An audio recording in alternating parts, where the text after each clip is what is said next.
Mississippi, Boston, ooh, Illinois, Alabama. All right, next door neighbors. Okay-ish. All right. All right, Mississippi, all the Southern people. Come on now. Bring out your Southern charm.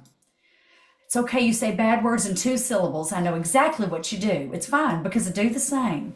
All right, Northern New York. Oh my gosh. Hey, Rhonda, are y'all getting all the snow? Because every time I turn on the TV, somebody's like in snow. Like it's kind of crazy. All the snow. All right, well, welcome to the Leadership Lift. This is the 2.0 version. And we've already been on once before. I am very excited to have everybody on. And I just wanted to announce that we are going to have a brand new YouTube page that I'm building. And I'm going to have the first version on. And then I'll have the second version on. And also the leadership icon lift. And that was with Jackie Slight, Marcia Lane, and Liz Imperial. Now, let me go ahead and tell you right now, Marcia and Liz are worth coming on for, but let me tell you, if you want to just come on and literally almost pee yourself, then just come on to listen to Jackie Slight because that woman is, I mean, she is the funniest person I've ever met in my life. All right, so I'm going to start off by saying, hey, because I always like to tell you about something cool right before we start. So, Miss Jackie, there's a couple of people that are not on mute. Terry's not on mute. Patty's not on mute. Try to mute yourself because then it's weird. And I don't want to hear your conversation because it's just totally weird. I'm going to keep finding you and I'm going to call you out. All right. They're like, no, we don't want to be called out by that redhead. All right. So I just got back from an 11-day trip to Europe and I had the most fun with my family, you guys. We went to London, Paris, Venice, and Rome. Venice will always have my heart. It was so much fun, and I met so many amazing people. And I'm going to challenge you to step out of your comfort zone and maybe go away for a little bit to kind of find who you are. Sometimes is, and I know that Terry does this with her other house. Like you just kind of have to go away sometimes and just have the quietness, but to find your motivation again. And that's really what I did on our long train ride from Paris to Venice. And I met the most lovely people and I got to see so many things around the world. And I am just so happy that I did that, not only just for myself, but for my kids and eat some of the best food in the world. And, you know, the best part about this is that the last day in Rome, my husband goes, Julie Kay, you cannot leave this in your pocket with this hanging out. Somebody will steal it. I was like, oh, what do you know, Daryl Salkup? And about 10 minutes after he told me that, my phone was stolen. So I cannot stand when my husband is right. Anybody else agree with me on this Zoom? I was so mad. I didn't even care about my phone. I was just mad that he was right and that I should have been paying attention. But that's okay because guess what? I have a better version of a phone than him now. So you know what? Some things just end up better. So I just hate that he's always right. But he's also very hot. So if you've never understood that my husband, yeah, his name's Hot Daddy. He's Daryl, and he's just the best. But he's always right. It makes me mad. And I also wanted to share with you guys. I just received this cool jacket for Christmas for LA Dance Magic. The brand is called Thursday. I've never heard of this brand. It's the coolest material. It has LA Dance Magic on the back. And if you're looking for a cool gift to maybe get some of your faculty members or your team, I'm telling you, this is like the coolest jacket ever. It's so thick. It's got a pocket right here. It's so fun. And I love it because Jackie has given us patches for how long we've been with her company. And so I'm so excited. I've got the 5-year patch and hopefully in 2 years, I'll get my 10-year patch. So I love sharing things because this is a really good brand. And like the Girl Scouts, I know, I see my kid was a Boy Scout.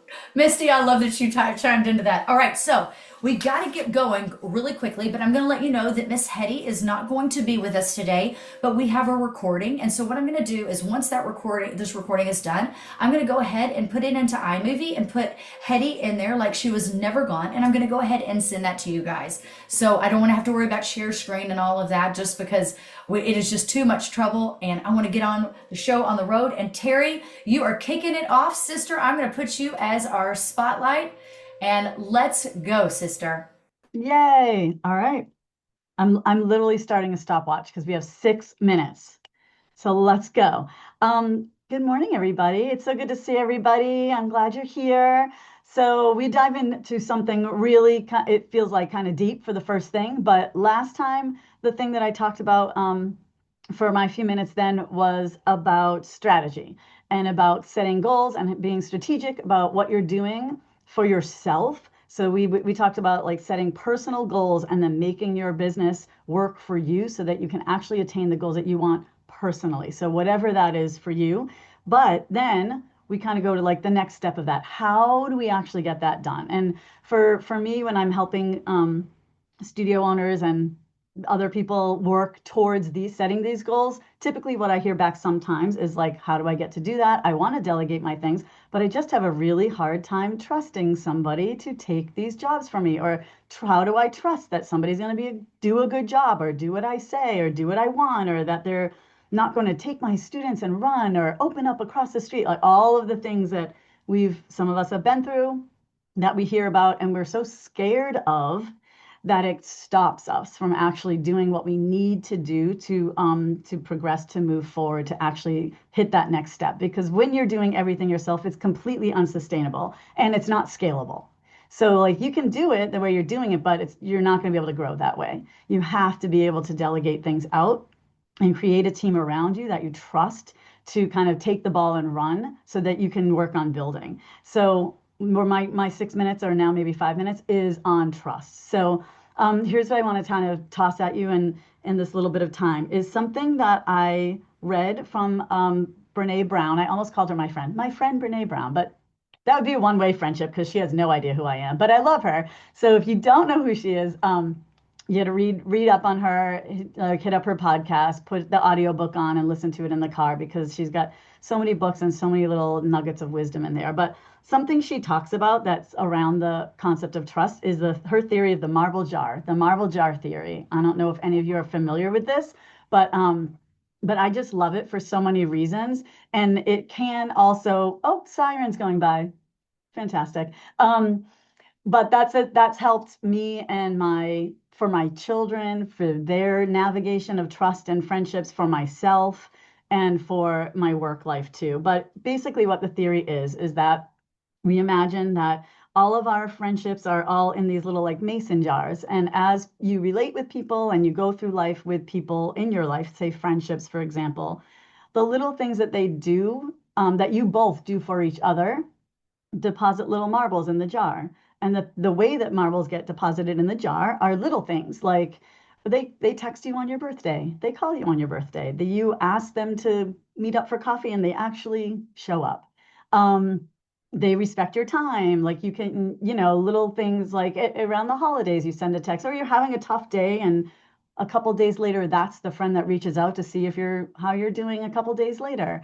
And those acts of, I don't know, relationship and just caring for each other, deposit marbles into those jars.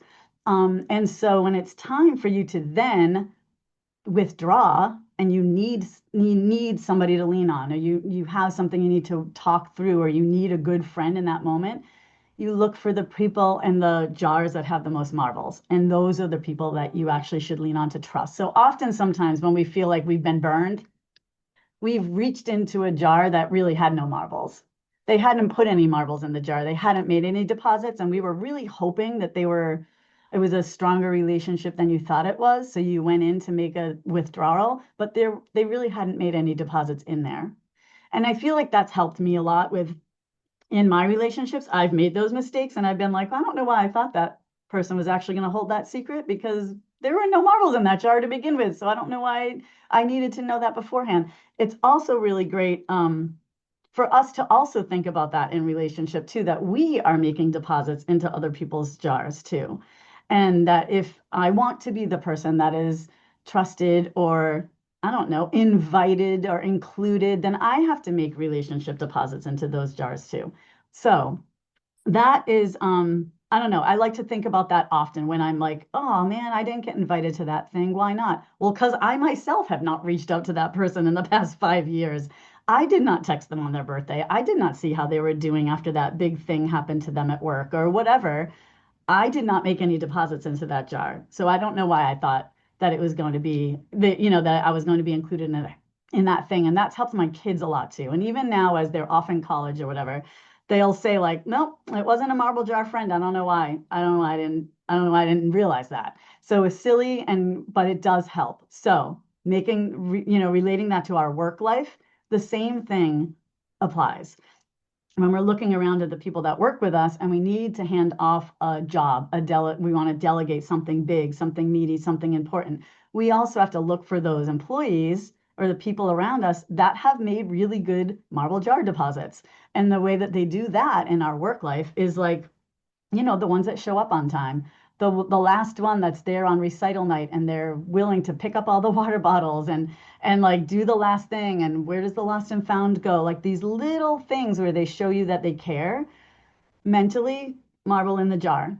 Marble in the jar. And it might be a 20-year-old alumni. It might not be your best technical teacher. But sometimes we can go to the person in our circle that really isn't ready for that and didn't put the deposits in there. They really might be coming from not the first thought of the person that you might choose, right? So the way they care for others, the way they care for their staff, your other employees, the way that they are doing the extra thing, or even just doing what they're asked to do, meeting their deadlines, doing things, that they're showing up when they're supposed to, showing up a little early.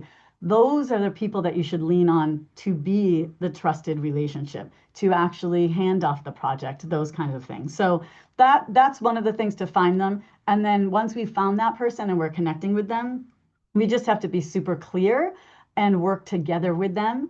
And you too have to make your deposits into their jars too, so they know that you're trusted as well, right? It works both ways. And I think as employers, we can sometimes forget that they're actually looking to be trusted and to be in a trustworthy place for them to actually do right by you too. It works both ways, right? So we have to take really good care of our people if we want them to be good to us and really like hold on to us and be trusted with all of our things that we've built our business with. We're asking them to take a ball and run with it. We have to be trustworthy ourselves and follow through on the things that we promise. We promise them a raise, we have to follow through on the raise. We promise them more hours, we have to follow through on that. We promise them support, we have to actually be supportive so that it works both ways. So hopefully that's, trust in a 6-minute clip. I think you're amazing. And what's crazy is, for me owning a studio for 15 years and now being an employee, like it's so different. You know what I mean? Like I want to make sure that I am providing everything I can to make sure that I'm the best employee possible for Letitia at the dance studio. I mean, I'm telling you, when I go into that dance studio, my main goal is to make sure that I'm delivering the product that makes her proud and that brings more kids in. You know what I mean? Like it's delegating and trusting so very much. And sometimes it's hard because we're very controlling people. But it's true. Everything you said, I think that's amazing. Everybody give Miss Terry a round of applause. Give her feedback. If you guys look in the chat bar, I went ahead and put Terry's website so you guys can go ahead and follow up and find her. And of course, you can put anything in there, but I'm just following up with my friends because of course, my word is collaboration, and I believe in more than anything in supporting my friends. So Terry, you are the bomb.com, and I'm going to bring in, well, I mean, you don't really know her, so maybe I could introduce you guys. This is Misty. Hey, friends. No, I was just kidding. I was like, Terry, do you even know who Misty is? I think I know her. Okay, well, okay. I love you. I'm going to remove your spotlight, but I love you, and I know you have a big meeting to go to. All right, my girlfriend, let's go. Hey, Misty, I'm so happy that you're on because I know you've got a million things going on, and the fact that you're giving me some time makes me so happy. Oh, and I miss you. I feel like I haven't seen you in 100 years. I love it. I can't wait to see you on the road sometime, probably in the next few months. And I want to let you know, Terry, I took a note here. I have some marbles to put over at my studio. We hit 800 students yesterday. I got that was the goal for the school year. So I said, send an 800 celebration gift over to the folks that made that happen. So thanks, Terry, for the reminder to put those marbles in. I think so often as leaders, because we're people of action, which is a perfect segue to what I'm talking about, we're just go, go, go. When I got the text, I'm like, awesome. And do you know what I sent back? Let's go 900. I think school leaders, entrepreneurs, we're just not great about taking a pause and saying to ourselves or others, that was awesome. So I really needed that because I often just go straight to action. So what I'm going to be talking to you today is about how we move action to accountability, and I want to sort it into three main topics, if you will. The first of all is just what is accountability? How do we move from action to accountability? But second, and I saw it noted in the chat, is how we become accountable ourselves. So leadership of any kind starts with ourselves. And then secondly, how do we hold our team members accountable in healthy and effective ways? So let's just talk about action and accountability as it relates to our lives as probably teachers and studio owners, maybe having a family, you're in your community. The dance industry, of course, was built by people of action. We are folks who move fast, solve problems, do what needs to be done. I think often back to the time during our COVID years, and what we were doing was some version of business gymnastics. Everything that came up, we were the first to figure it out, work together, get on Zoom. That's actually how I became really close with most of the ladies on this call, because Terry said, hey, it's a weird time. Let's get everybody who we think shares these values and really wants to make a positive impact and help people together. And we actually started meeting regularly during that time. We're folks of action. But we can't just be folks of action. We want to be folks of impact, and impact starts with accountability.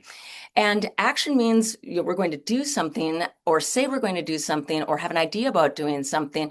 Accountability means following through. And that's why the folks that you see here presenting today, they're accountable folks, because when we started having these conversations now, almost 6 years ago, we have followed through. We've gone on trips together, we check on each other, we're putting those marbles in, we're cheering each other on when we say, hey, Mandy has a new idea. She's going to build some new amazing program and make it available all over the world. Guess what? She's an accountable person and actually gets that done. When Julie Kay says, I'm launching not just for Team Julie Kay for teachers, but for studio owners, and I'm doing a YouTube channel. If she said that today, she's accountable. She's actually going to get it done, and we can help to hold each other accountable. Accountability is the act of getting things to the finish line and choosing responsibility over comfort or over just the fun of creating an idea. So part two, what does that look like for us? How do we hold ourselves accountable as studio owners? So I want to say first and foremost that accountability is knowing that the buck stops with you. Oftentimes your name is on the door, is taking full ownership for every condition of your life, where your studio is at, where your business is at, where your relationships are, and not going into the human default of looking around us and trying to explain away our circumstances by what's happening in the world, or the teacher who left, or the parent who was rude, or the student who was absent for 3 weeks in a row. Accountability is a mindset of ownership, not blame. It's taking responsibility for our actions, choices, behaviors, and it always starts with us. And part of accountability that I think is underestimated is how we approach it. There's a lot to say about tone, our emotional tone, how we show up energetically in the room, how our team watches us handle stress and mistakes. If we are keeping our word, as Terry said, starting on time, being prepared, owning mistakes quickly. I have a phrase that says, hey, if I've blown it, I want to own it. And I want that from the people around me. And then aligning our decisions to be accountable to what we said we were going to do, even when it's not convenient. Now, what accountability is not as a leader, it is not perfection.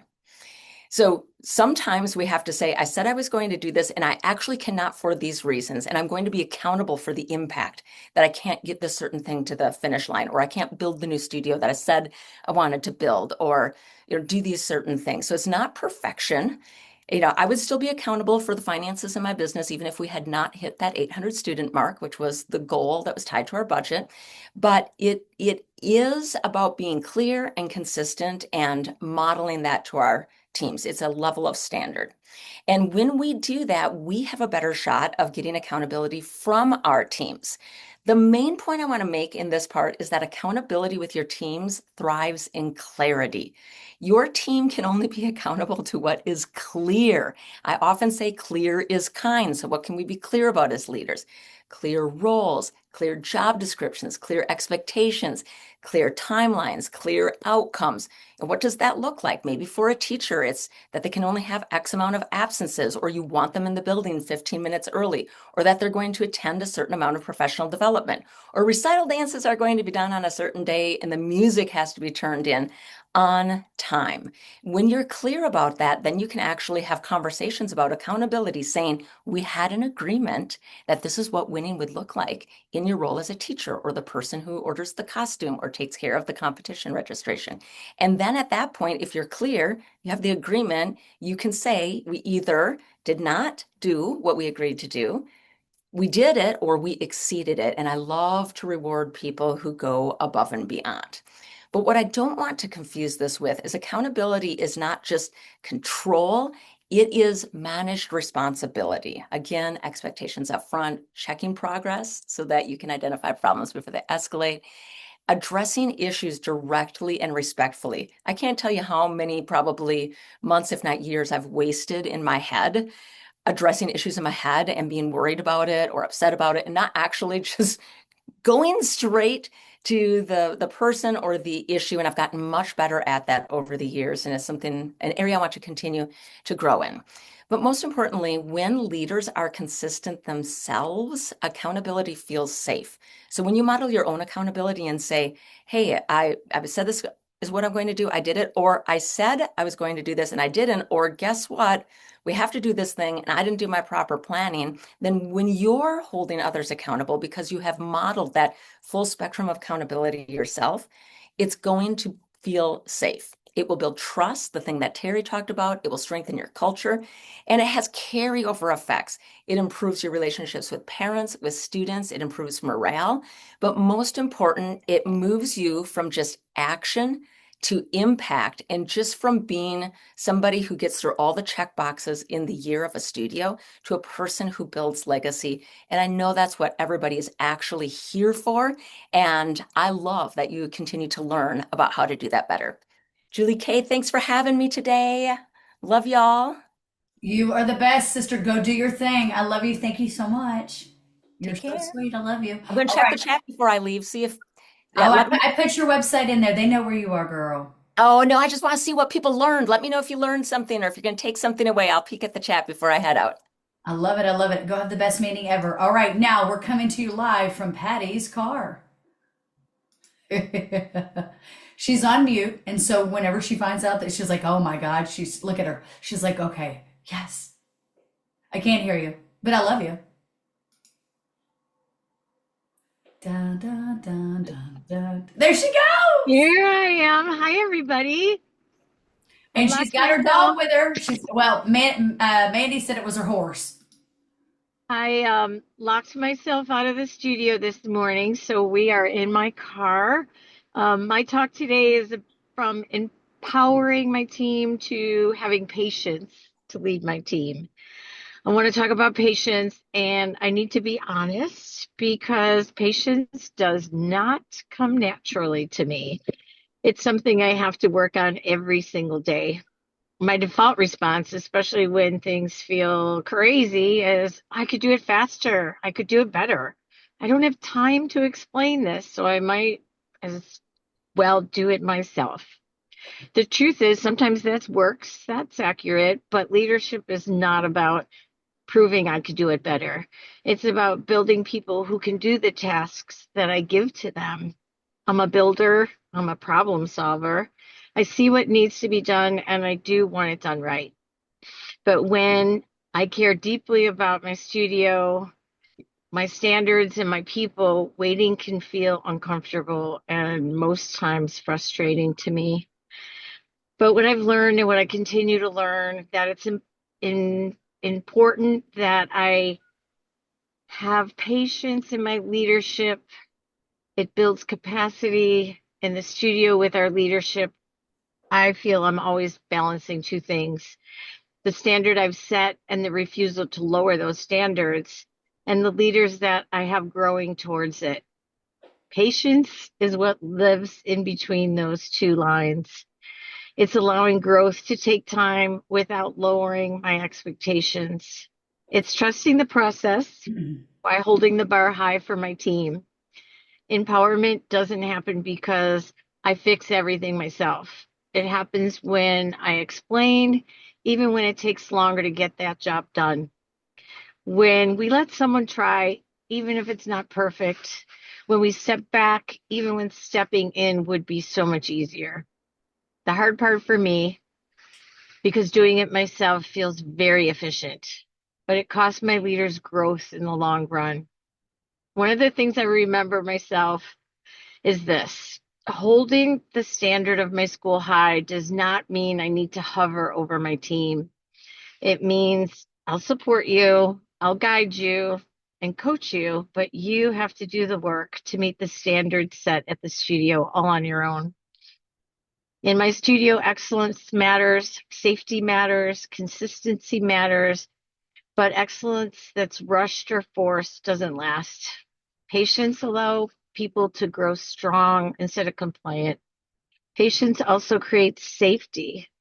Safe spaces are where dancers, teachers, and leaders can do their best work. They show up braver, they try harder, they stretch further, and that's when real growth happens. I'll be honest, patience isn't something I just practice for others. I need to practice for myself. It keeps me from reacting instead of responding. It keeps me from leading from frustration instead of clarity. Sorry, patience forces me to stop and ask, is this a moment that needs correction, or is this a moment that needs more time? Most of the time, it needs more time. So if you're in a season where things feel slow, messy, or harder than you expected in your studio with your team or even yourself, I want you to hear this. You're not behind. Your people are not failing. The process is working. Strong studios are not built in rush mode. They're built with consistency, clarity, and patience. Patience practiced daily. Practicing patience is not something that I have succeeded in. It's something that I choose over and over again. I choose to explain instead of taking over. I choose to trust instead of taking control. I choose to hold the standard and inspire the people rising to meet that. And more than anything, that's what empowerment looks like. That's what patience looks like. Thank you for listening. Thank you, Julie Kay, for giving me the opportunity to just share today from my car. And yeah, what's going on in my world in Buffalo, New York. It's a learning, constant effort for me, as most of us, I think, to empower our team and then have the patience to help them succeed and not take over. For me, that's really challenging. But I'd like to say I'm doing a really good job. Not a great job, but a really good job. So Watson, who's sleeping in the back seat, my dog. Oh, wait, there's Watson. Hi, Watson. Say goodbye to everybody. And go Buffalo Bill. Patty, I love that you love your babies like I love my babies. Yeah, he comes to work with me every day. Oh my gosh. I first of all, I have a zoo. I have 4 dogs that sleep with me. Okay. I know, it's a lot. Hey, your words always like just touch my heart so much. I love you, sister, with all my heart. I love you too. Thank you for letting me share, because it's been a really learning for me over the past 5 years, I would say. I didn't know that, and I'm not a patient person. It takes a lot for me to just be calm. Well, I think you're Um, amazing. And you know what I love about you is that you're working on it. You're constantly improving yourself. And I've said it a million times, and I'm going to say it a million more times until I die. When you wake up a beginner, you go to bed better. You cannot be advanced at everything. You don't. I wake up and I go, okay, what am I going to learn new today about myself, and how can I better myself for tomorrow? Because some days are just, you know, not worth a damn. Tough. Yeah. And you're like, Yeah. I got to start over. Thank God I'm a beginner. I'm going to wake up better. And I'm going to go to bed better, even though I might Yeah. not have sleep. I You're love you, right. sister. All right. Michelle's coming Thank on. you. I love you, sister. All right, Michelle, I know. Like, are you like, oh my God, why does it, who wants to follow Patty? Who wants to follow Miss Patty? And Miss Patty, I love you and I love all of your words of inspiration.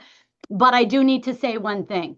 Forget Oh, about your team and let's hear it for the Patriots because I'm pretty sure we're going to end up playing you at some point. Oh my, But Go come on, now. New England, let's Next go. Harry's next still Zoom, on here somewhere. we'll talk football next Zoom. Okay. Sounds good. Okay, so I am so excited to talk to you guys today about guidance to humility. And this one hits close to home. And Misty was talking about, owning your mistakes, and Patty was talking about patience. And both of those go right with what I'm talking about. So let me start by saying, for those of you that don't know me, my name is Michelle Femino. I kind of wear both hats on this topic, and I think that's why it touches so close to home for me. So I am the owner of Kaleidoscope down in Wareham, Massachusetts for the last 35 years. So I always thought I was the boss, I was the leader, and I knew what I was doing. Until about 5 years ago, I became the director of operations for Julie Kay's mastermind company. And I wasn't the boss anymore. And I had to learn not only how to learn and how to be guided and be okay with that, but then to turn around and start helping others learn how to lead and how to find strength in that. So I am so excited to talk about some of my wins, some of my fails, and hopefully to help all of you with this. Okay. So let me first start by saying what guidance is. So when I'm referring to guidance, what I'm talking about is those people in your life, like your mentors, your supervisors, it could just be like an elderly friend or someone that you look up to. These are the people that are teaching us the rules, the symptoms, when something is right, the way you do something wrong. These are the people that we really need to listen to. And then humility, a lot of people see it as a weakness, but it's actually not a weakness. You're not shrinking yourself or making you less than somebody that you are.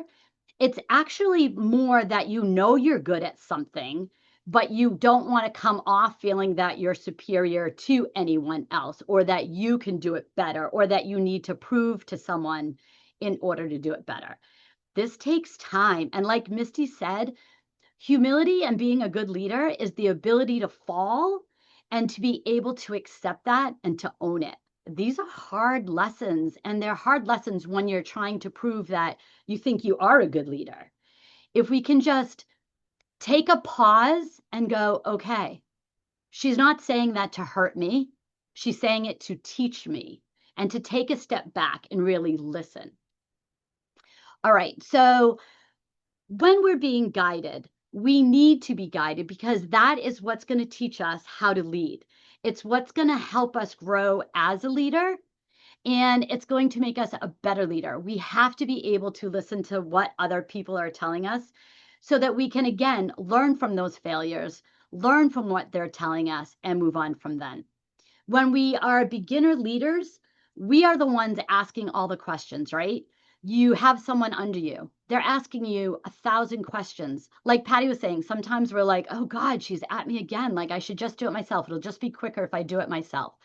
That is not going to teach them how to grow. It's not going to help you to do it by yourself. Your goal as a good leader is to teach them how to do it better, how to have them do it. So when we first start out, they are asking like 75 to 85% of the time. They're looking for structure. They're looking for clarity. They're looking for the direction. Okay. This is going to build their confidence. We want them to be able to stand alone. And the only way to do that is if they start to trust us in what we're saying, if we teach them how to listen. And then if we keep moving this way with them, we're going to teach them that they do have confidence and they're going to start showing us their confidence. Okay, with the right confidence and with the right guidance, if I am being a good leader, and I see this sometimes now in my position as the director of the mastermind, I see people in our Elevate program. They go from trying to learn it all. What should I do? What should I do? They're so hungry. They want to learn it all. They're asking all the questions. And then as time goes by, they're learning this. They're feeling more. They're like, I'm ready to do a presentation. I'm ready to do this. Show me how to do this. And then they move into our mastermind program with the with our company. And we're like, okay, here's your first presentation. Here are the things I need you to do. Nothing makes me more happier now than seeing people be able to do that. It's an amazing thing to see. I see it here in my studio. I start with giving someone a small task. We can watch them and we can nurture them and we get them to become the leaders that we need them to be. And then as a boss, I can step back and go, look at that. I can go to conferences because now I'm confident, like Terry was saying, I trust who my people are because I've put them into the place and I've given them the power to make decisions. I've given them that space. Space is so important when you're teaching people to lead. To lead. The other part of my presentation that I want to go over is humility. What does that mean in a leadership? It means you don't really need the guidance that you needed as a young leader. You can stand on your own. You go from asking 1,000 questions to instead going, I don't need to ask this one. This one I've got. It doesn't mean you're going to rule the company and do what you need to do, but you're definitely going to be, okay, I can order that. I'm going to do that. I'm just going to check in later and make sure that she knows on that. You have authority, but your ego doesn't take over. This is a hard lesson to learn, especially when you're coming from being the boss and everything falling back to you.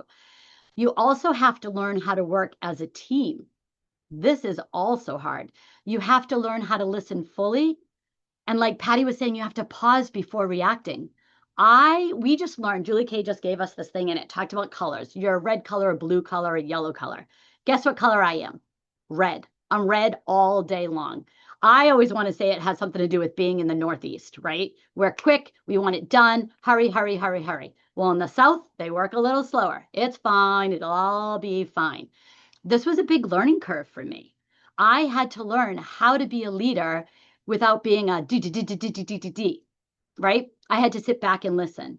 I also had to learn to be in this leadership position that my way wasn't always the right way.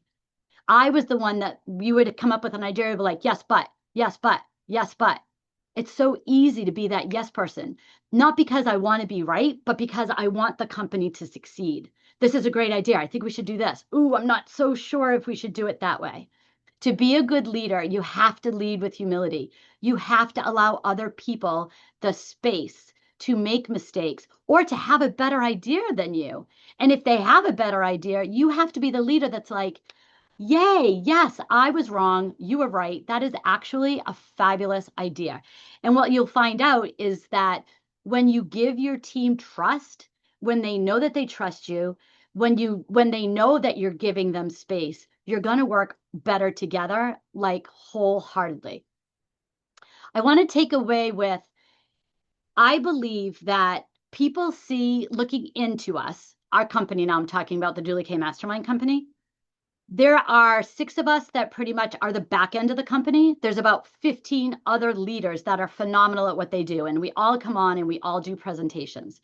And I get asked a lot of times when we're at convention or on a call, or if we're at one of our events, do you guys really do all like each other? Like, I feel like we're one of those TV shows, like, is it really like that behind the scenes, or are you just putting on a show?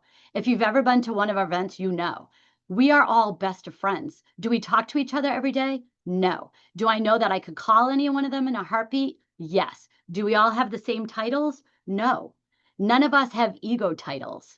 We all just have jobs. I think that's what's so important. You can't give egos to anybody in higher positions within your companies. Even the smallest level, they need to be heard. And you as a good leader need to let them be heard. So what are my takeaways for today? Today, I want you to remember that to be a good guider, to be a good leader, and to learn how to lead, you have to be able to listen, need to be able to sit back and let them grow.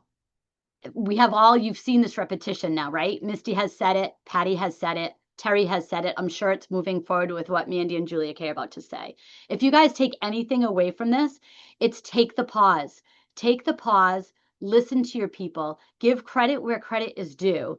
Don't be afraid to say, I was wrong, I made a mistake. Don't be afraid to applaud.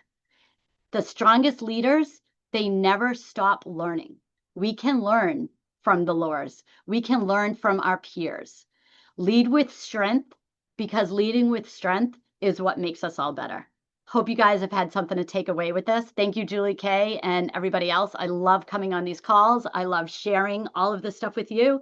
If you guys ever need anything, please reach out. I was there. And listen, we all have imposter syndrome and we all think we're not doing it right, but you are. And it takes time. That's what I'm going to say. It takes time, and never stop doubting yourself. Just like I was saying to like a 4-year-old, show me that. Lead with confidence. Do it with confidence. Put out the foot that's wrong. Put out the foot that's wrong so that I can show you what you were doing wrong so that you can then not make that same mistake again. Don't be afraid to lead with confidence and show up. Amazing. And I love it. Hey, you know what I did is I put that YouTube video that I sent you inside the chat bar so that everybody can go see what you're talking about because it's so good. And Nadia from Italy just said, thank you for the opportunity for listening to you. My English isn't very fluent, but I'm happy to see you. I follow you on social media.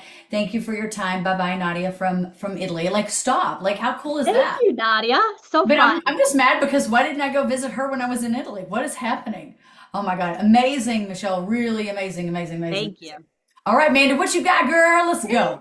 Thanks for inviting me, Julie Kay. I'm just looking out over this audience of people and so many friends and colleagues that I've met over the years. I just love this industry so much. So, hi, Tiffany and April. Hey, Jill. I can't believe you're on the call. Fangirling that you're here. Michelle, good to see you. Hometown girls. I've got a couple Albertans here. I see Heather and Rhonda. There might be others, but that's who I see immediately. I just want to say hi. And thanks, Julie Kay, for bringing us all together. I just love this group of people, not just our core, but the entire industry. So my word that you gave me was stewardship. I love how you pick words for us. Like you seem to pick the perfect word for each person. You're so I good. try. Yeah. Anyways, I love this word. So to me, stewardship in the dance industry is about taking responsibility for the people, resources, opportunities that are entrusted to me, and then leading them with care, intention, and purpose. It's a really important word. So I think it's important to note that it's not about just endlessly being generous, and it's not about saying yes to everything, and it's not about absorbing pressure quietly because you care. Stewardship is about making wise decisions on behalf of others and being willing to carry the weight of those decisions. And as I've spent my entire life in this industry, first as a dancer, then a teacher, studio owner, curriculum creator, and now I'm in leadership roles supporting thousands of students and teachers and studio owners. Over time, I didn't just build programs or businesses, but I also became responsible for people's trust, for their livelihood, for their futures. And all of those responsibilities changed the way that I lead.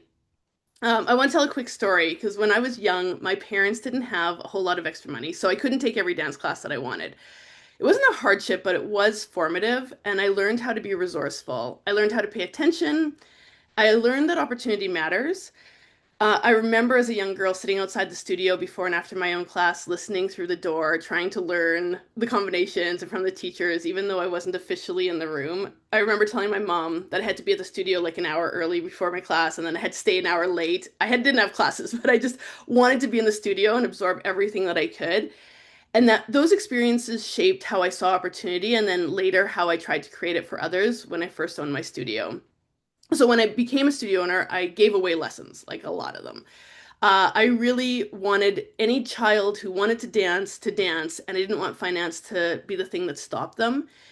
And over time, I believed that I was being a good steward, and that's what it looked like by removing barriers wherever I could. And for a while, it even felt right.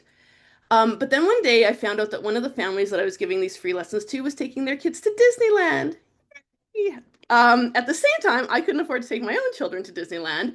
And at the same time, my studio business was hanging on by its fingernails. Like I was in danger of losing the business altogether because it wasn't financially viable. The moment didn't make me angry, but it made something super clear. And I realized that I was giving away resources without intention. I wasn't being generous. I was actually being unbalanced and maybe a little bit hazardous. I was pulling away from my own family. I was taking from my own children, from their opportunities, and even from the very business that was supporting the opportunities of the children that I served. And it didn't feel like stewardship anymore. And it was a moment that I learned a really hard lesson as an adult, and that is that stewardship isn't just about opening doors, it's about understanding who pays for them when you do. So I've now spent decades in this industry, and I've learned that poor stewardship doesn't just cost you energy, it can cost you everything. If we're not good stewards of the resources that are entrusted to us, our time, our finances, our judgment, the consequences are real, and they show up as financial risks that affect our families. They show up as instability to our employees, which we're also responsible for, and I've heard so many of my friends talk about in detail today. And they show up as the very real possibility of losing the business that we love because we fail to protect it in an effort to be what we think is generous or kind. I think in my most recent expression of stewardship, in partnering with Ensemble, lots of people have asked me why I've done it, and I just want to explain that the decision wasn't about growth just for growth's sake. It was about responsibility. As the work expanded and the business got bigger, I had to ask myself a really hard question, which is what would happen if something were to happen to me? Would the business and the people that I care about be protected, or would they be left vulnerable? And stewardship also means ensuring continuity, financial stability, and leadership beyond myself, which is something that so many of my friends just spoke about, that we have to be thinking about that ahead of time if we want to be good stewards of our business, and bringing up leaders and making them feel like they can handle it and teaching them how to handle it. So by partnering with Ensemble, I wasn't stepping away from my responsibility. I was actually extending it and choosing a structure that could protect my employees, my customers, and the work that I love, even if I couldn't personally carry it forever. And it's something that all business owners are going to have to think about at some point. So I want to end this with some encouragement, especially to the studio owners, and that is just to be intentional. Don't feel guilty when you need to make decisions that are good for you or for the long-term health of your business or for your family. Guilt is not a leadership strategy. You'll always care about their students and the families, but stewardship means allowing emotion, pressure, or fear to not dictate the direction, especially if you know it's not the right one. Parents and children always have big feelings. That's part of this work, but their emotion cannot be your compass when you're responsible for leading with clarity and purpose. You're allowed to protect your time. You're allowed to protect your finances. You're allowed to protect the business that you've worked so hard to build. That doesn't make you less caring. It actually makes you a good steward. And that's the legacy that I'm committed to building. And so happy to be here with you guys today. Amazing. Oh my gosh. Are y'all just loving it? Because I mean, what the most brilliant people. I just surround myself with amazing people. Good Lord. So smart. I love it. Now I'm going to pass it over to my friend Dory. Thank you, Mandy. Love you, love you. Hello, friends. All right, let's get with it. This has been amazing. It's so great to see so many wonderful people here. Thanks for coming on and learning all together. I'm Dory, and I was on the last time I was talking about excellence, and that is dropping perfection to move to excellence. And doing that takes adaptability. My word today is adaptability. So let's dive in. It is a time when generational diversity is more prevalent than ever. And the word adaptability is a very important part of our language now in our industry of this crazy, crazy dance life that we have.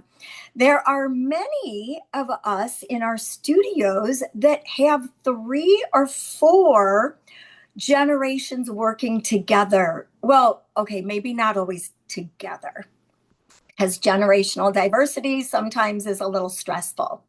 And when we're not adaptable to the life changes, to the new ideas and the challenges, it can cause really stressful feelings.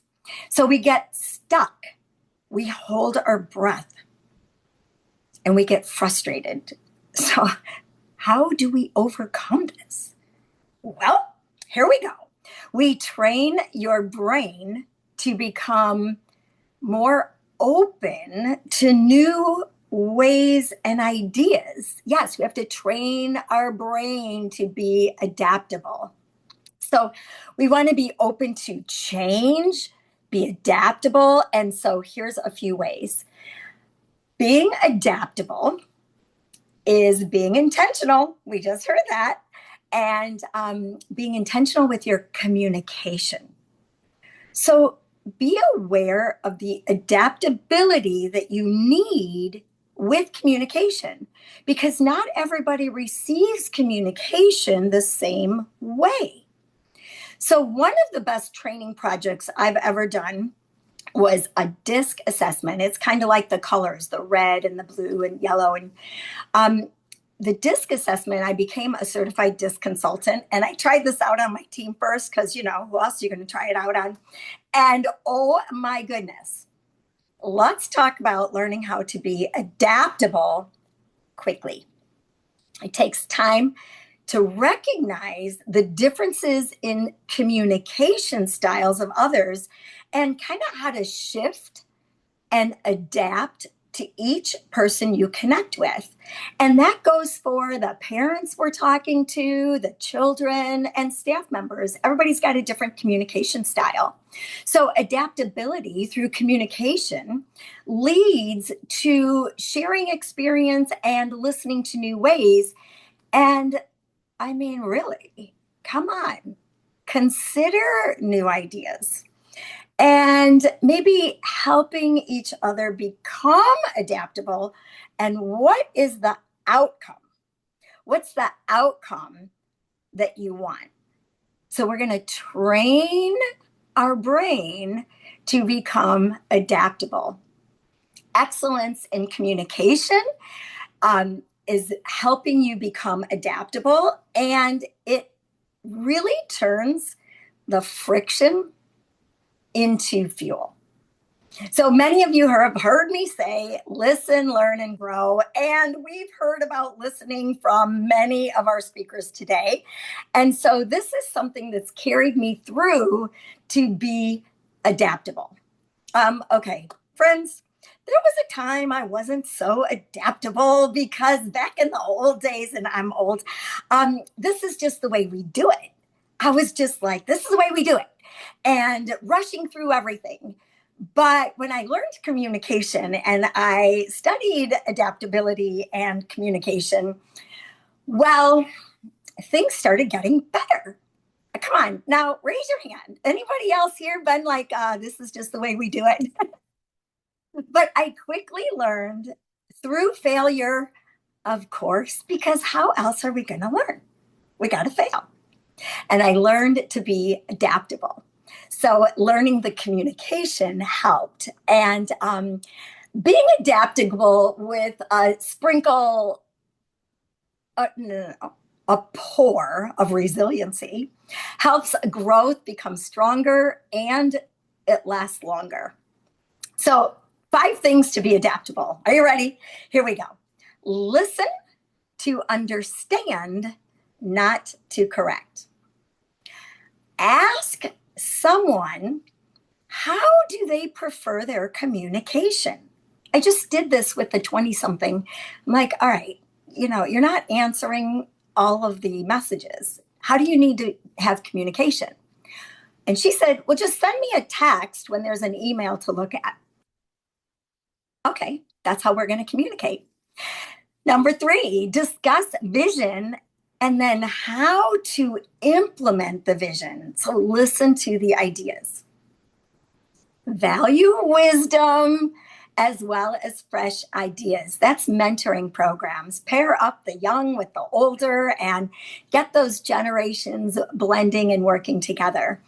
And oh my goodness, this is the hardest. It's the hardest one, guys, because everybody on this call I know has a case of perfectionism.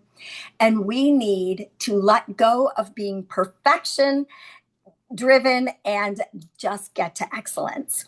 So these 5 things are going to bring you a new way of connection that can pull people together. Adaptability is not changing who you are. It's adjusting how to connect with others. It's listening to connect. So adaptability, get ready for this, can alleviate stress. It will build better communication and it's going to enhance your connections. It's not about competing with who's right and wrong. It is excellence. And it leads to collaborating to bring out the best of you while leading others. Your energy will grow with the courage to be adaptable and collaborate. Take it away, Julie Kay.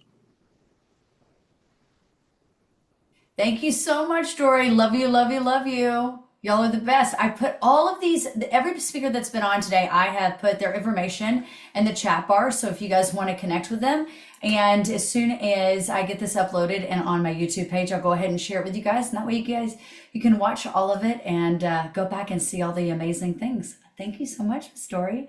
All right, mine is about collaboration. Okay, I'm that person that's going to make you work a little bit harder on this Zoom. Now, I know some of you have left.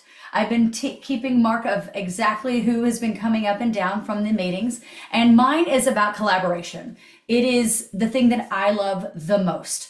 And the reason I really chose this for myself is because I know I am good at what I do, but I am so much better when I have people around me at all times. Like I'm good. I've been working hard. Like I've worked hard my whole life to be in this position of where I am today. But you know what? It hasn't happened just for me. It's happened because I've had so many people surrounding me and good vibes all the time. Okay, so let's talk about this. Okay, you have stronger ideas when you collaborate.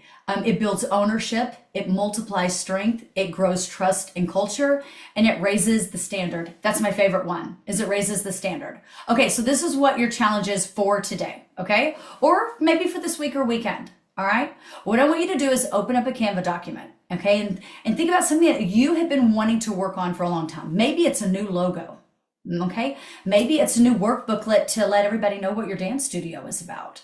Maybe it's a new header for your Facebook page. Maybe it's to work on your website. All right, so open up a Canva template, okay? And I know that I see Mandy, I see Terry, I see Patty, I see Lisa, and I see Michelle and Dory. Okay, imagine that if I put them on a call with me and we're on a Canva document and I said, okay, hey guys, I need my logo touched up. And I have my logo on there, okay?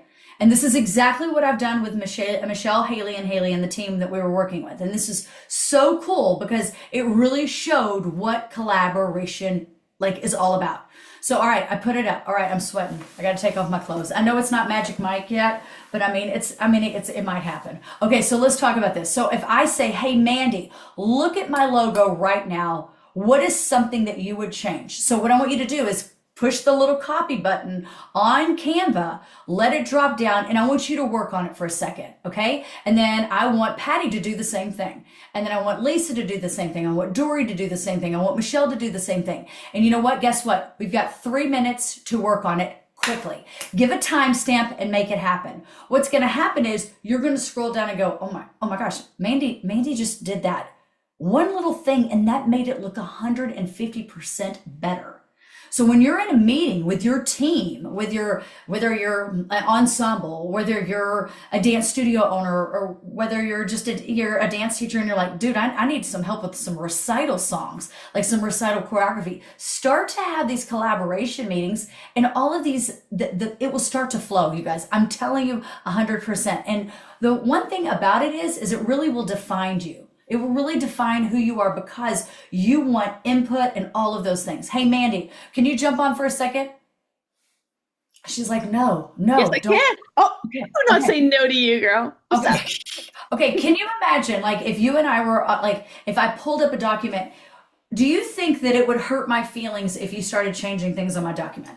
I think I have actually changed things on your document, and no, I think what I get is a thank you instead. I was actually just writing that in the chat. I can't imagine doing this life alone anymore. I remember how lonely it was, and now, yeah, it's just so much better. Anyway. So, here's the thing. So Mandy and I've worked on, we've worked on Taproots, and continuing, I was actually thinking about you the other day because I got some more Taproots, sweatshirts, and I am recording tomorrow with Zeta some new tap stuff, and I'm so excited about it. But guess what? That's a collaboration with my child, and she's going to make me even better in that video. Okay, so now let's put ourselves, what is something that you want to work on, like in your life?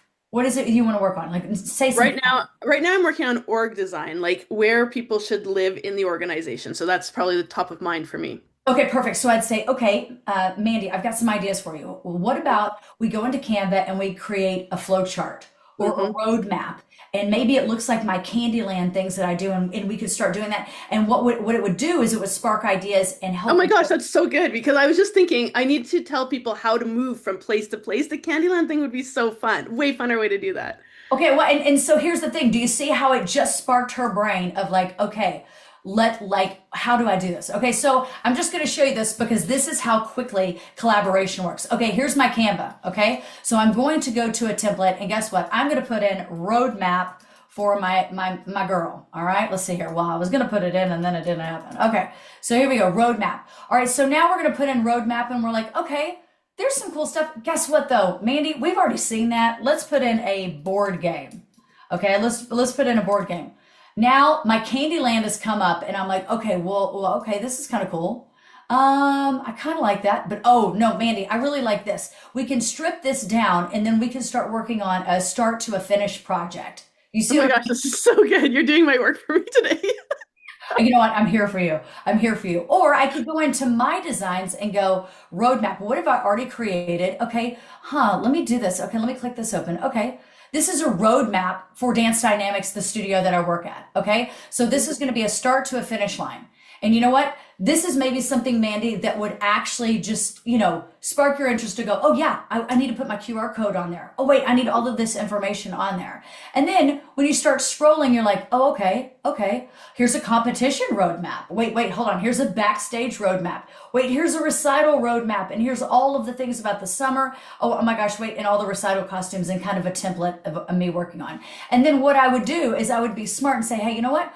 If you like this, I'm going to go ahead and put this template in there. You can take it or leave it. I'm not going to bother you with it. I'm going to put it in the chat bar. And Mandy, here it is. I'm putting it in there. Boom. Now I've collaborated with her. And you know what? Maybe she didn't have to start from scratch. And now she's got a roadmap ready to go. And now we've collaborated. No kidding. You just saved me like probably 100 hours. And your ideas are always so brilliant. You're so good. But I think you're right. Like we do that with each other. And even if my ideas are not as good as Julie Kay's, a little spark from me can bring up more creativity in her, right? Well, I mean, and here's the thing. It's like sometimes I feel like when we work in our business all day long, we're so exhausted, and sometimes my brain hurts at the end, right? And all right, I'm going to take you off so you can work. I know you're working, but I love you. Okay, so sometimes my brain hurts because I'm like, oh my God. So that's what I'm talking about. Whenever you're stuck, find people to help you get unstuck. Okay. And it's so important. And don't think that it makes you look like a bad leader at all. Like it actually is smart.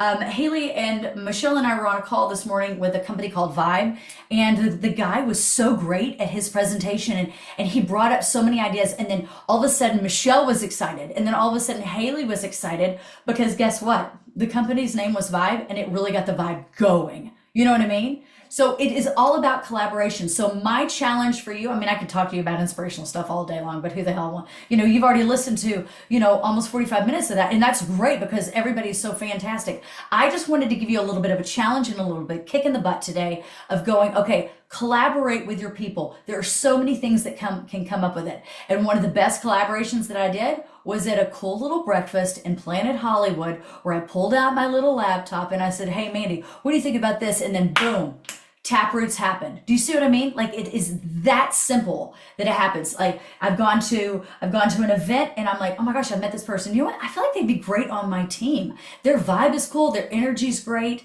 But if your energy is not great, people don't really want to collaborate with you. It's going to be more of a problem, and it's going to be more problematic than ever. So collaborate with all types of people, all types of energy to help you with that as well. Oh, Lynn, thank you. What a great philosophy. My mom always said we should be scavengers, of course, right? And more than anything, like that I feel is when I got on that train from Paris to Venice, I'm going to tell you, things changed in me. I have so much motivation in my life right now, you guys. I got 11 hours of sleep and 10 hours of sleep like 3 or 4 days ago. And then I woke up again at 4:30 this morning, so damn excited because I'm so motivated because I've got so many damn good people around me. And it doesn't just happen like that. I have had to absorb and bring people into my life like that. I need Terry, I need Misty, I need Patty, I need Michelle, I need Mandy, I need Hetty, and I need Dory, of course.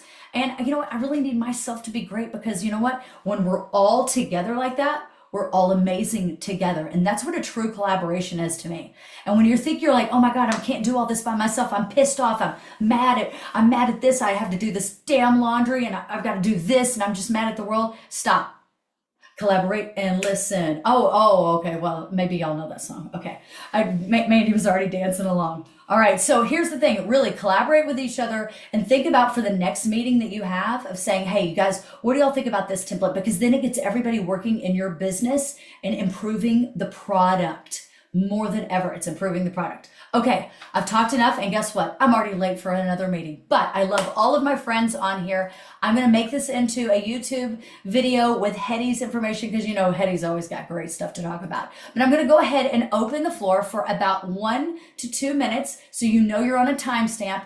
What have you learned today? Somebody come off and tell me, like, what did you gain from today? All right, Abby. Oh my God. Here, you guys, listen. She's from Georgia, and she'll tell you like it is. She'll tell me because she's. Yeah, I found out I'm red. No doubt about it, Michelle. Oh, did you already watch the video? You can't watch the video. You've got to. What? I haven't watched it. No, I'm just saying. Okay. Just hearing Michelle. I know I'm red.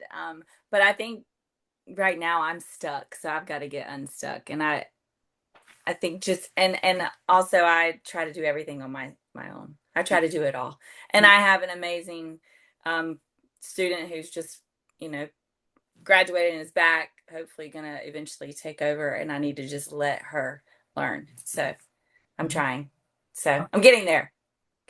Patience too. I don't have great patience. I get that from my dad. Call Daryl. He's got patience. Plus, you'd rather probably talk to Daryl anyway. No. Okay. Thank you. It was great. It was all great. Oh my God, I love it. All right, who else? I love my Abby. Deadgum, and I love her. And she says deadgum too. All right. Anybody else want to come on and say anything? No? 10. Just appreciate it so much. Thank you all so much. That's my summer. I appreciate it so much because I was super convicted about the adaptability and the collaboration. I'm in a spot where some things have got to change, and I've been hard-headed about the whole, this is the way we've always done it. And then people bring up new ideas to me, and I'm like, I don't think that's going to work. And then actually I went out on a limb and I reached out to somebody that I was not sure about. And actually while I was on the Zoom, she's reached me back and wants to help me build a program and all this kind of stuff, a new program within the studio. So this was super encouraging for me, and thank you. Get that Canva template open and y'all start working together because it will just flood your ideas and make it even better. Listen, I just know that Mandy's going to post that roadmap later of just all the damn things that she's just doing today. But no, honestly, like it's one of those things where it's like, okay, this is a great idea. And of course, why would I not want one of my favorite people that I've ever met in my life not succeed? Like, why wouldn't I want to give her that push and that help? And you have to realize as well, sometimes we're so like, oh my gosh, wait, do they think I'm bad or they not think I'm smart? Stop that. Just learn to love it. Learn to ride with it. I mean, we're all headed to the same place in the end, okay? So, well, I mean, some of it, I don't know where the hell we're all going, right? But I do know that we have to surround ourselves by amazing people. And I don't want to, Mandy says it, and I believe this wholeheartedly what Mandy says. If I'm not having a good time, I don't want to do it. I don't. I want to have a great time. I want lots of peace in my life. I want lots of love, and I want motivation. And if I feel like I'm not motivated, I'm so sorry. I got to move on to my people, somebody that's going to motivate me. And sometimes those people in your life, it's not that you just have to shove them away. You just say, you know what? I just need a little bit of space. I really do. And you know what? That's setting a boundary, and that's truly healthy. Truly healthy. All right, Bridget, you and I have had so many conversations. We know all the things together. All right, you guys. Hey, I love you, love you, love you. I'll put this recording up. Thank you so very much for coming. It really means the world to me, and it means the world to all of our amazing speakers. I'm so grateful to know all of you, love all of you, and continue to love you because my life is better because of you, because we collaborated together. All right, friends, go have the best day ever. Love your hair. Hope you win.